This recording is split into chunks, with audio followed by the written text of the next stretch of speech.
पुण्यातील आंबेगाव तालुक्याला अवकाळी पावसाचा मोठा फटका बसलेला आहे। वादळी पावसामुळे गव्हाचं मोठं नुकसान झालेलं आहे। पाऊस आणि गारपिटीमुळे गहू मातीमोल झाला। अवकाळी पावसामुळे बळीराजा संकटात सापडलेला आहे।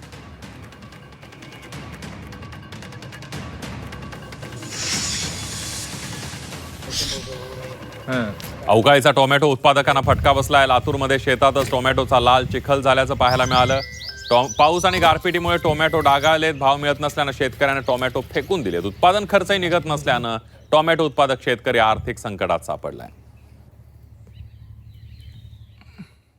1 एकरचा माझा फळ आहे आणि मार्केटला माझं एकही कॅरेट गेलं नाही आणि नेलेलं कॅरेट माझं डॅमेज माल झाल्यामुळं वापस आणला मी माल आणि 5 रुपये ते 3 रुपये 4 रुपये किलोच्या हिशोबाने भाडं सुद्धा माझं गाडीचं भाडं सुद्धा निघालं नाही।